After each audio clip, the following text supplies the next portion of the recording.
Assalamualaikum warahmatullahi wabarakatuh. Alhamdulillah, pada kesempatan kali ini kita akan mempelajari materi Selamat datang wahai nabiku kekasih Allah Subhanahu wa taala. Tahukah kalian bahwa sebelum hadir ke muka bumi, Nabi Muhammad sallallahu alaihi wasallam sudah dikabarkan oleh Allah Subhanahu wa taala pada nabi-nabi sebelumnya sebagai sosok manusia yang memiliki sifat-sifat mulia. Bahkan Allah Subhanahu wa taala selalu bersalawat kepadanya. Nabi Muhammad sallallahu alaihi wasallam adalah penutup para nabi yang menjadi rahmat bagi seluruh alam. Nabi Muhammad sallallahu alaihi wasallam lahir pada hari Senin tanggal 12 Rabiul Awal tahun Gajah, bertepatan dengan tanggal 20 April 571 Masehi. Dikatakan tahun Gajah karena waktu itu bertepatan dengan pasukan Gergajah, pimpinan Raja Abrahah ingin merobohkan Ka'bah, tetapi mereka dihancurkan oleh Allah Subhanahu wa taala dengan perantaraan burung ababil.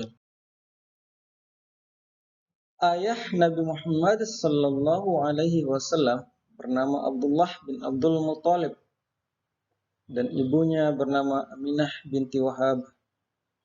Ayahnya wafat dan dikuburkan di Madinah ketika beliau berusia 6 bulan dalam kandungan ibunya.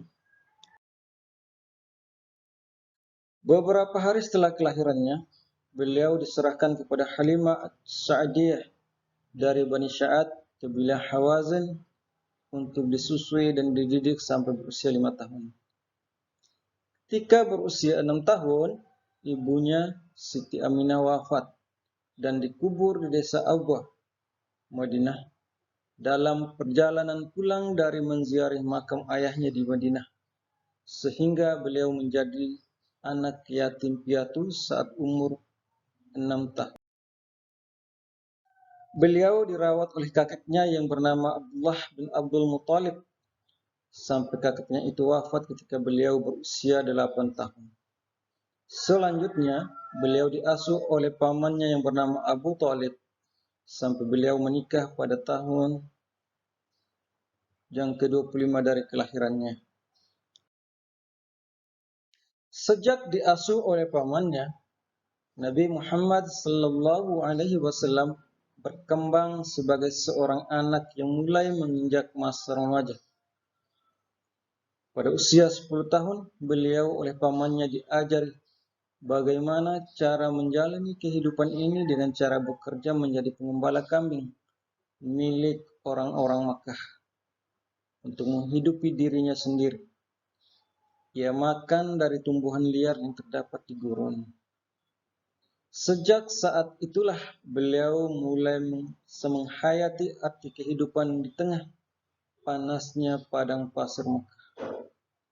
Kesulitan hidup, kesendirian dan rasa tanggung jawab menjadikannya lebih matang daripada usianya. Sang paman yang melihat kecerdasan dan kematangan keponakannya, maka pada usia 12 tahun, Nabi Muhammad sallallahu alaihi wasallam diperkenalkan kepada ilmu perniagaan. Nabi Muhammad sallallahu alaihi wasallam yang masih remaja pun turut serta dalam pengelolaan ekonomi pamannya. Ia sudah ikut membawa barang dagangan yang diambil dari majikannya Siti Khadijah ke Syam. Hal ini dilakukannya selama 3 tahun.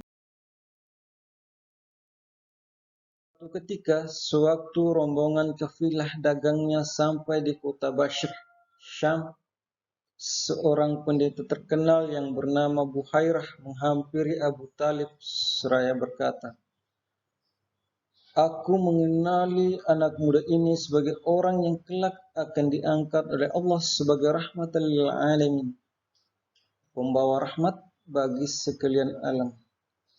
Hal ini tertulis di dalam kitab-kitab suci kami.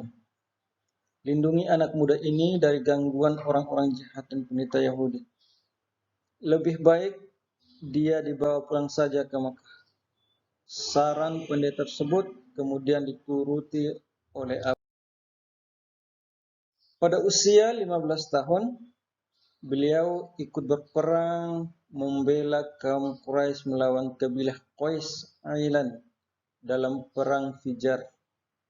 Dan pada usia 25 tahun, beliau berdagang sendiri dengan cara membawa barang dagangan milik Siti Khadijah ke negeri Syam dengan ditemani oleh Maisyarah, pegawainya Siti.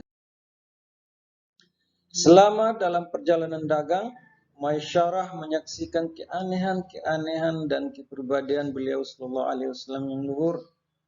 Di antaranya yang pertama, selalu dipayungi oleh awan kemanapun beliau pergi. Yang kedua, selalu berkata sopan, ramah dan penuh kasih sayang kepada siapa saja. Yang ketiga, beliau sangat jujur, tidak pernah bohong, dan amanah atau dapat dipercaya. Beliau tak pernah mengambil keuntungan yang terlalu besar sehingga barang dagangannya cepat habis.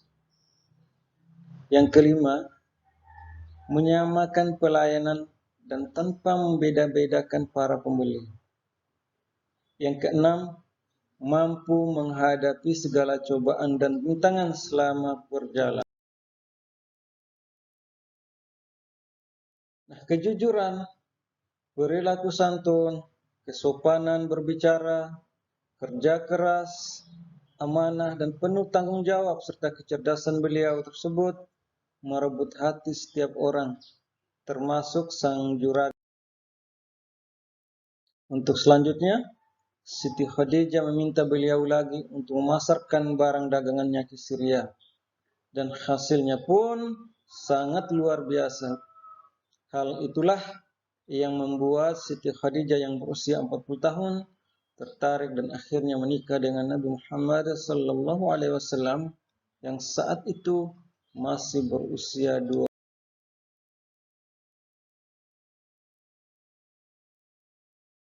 Mereka berdua dikaruniai 6 orang anak, yaitu Qasim, Abdullah, Zainab, Ruqayyah, Ummi Kulsum, dan Fatimah Az-Zahra.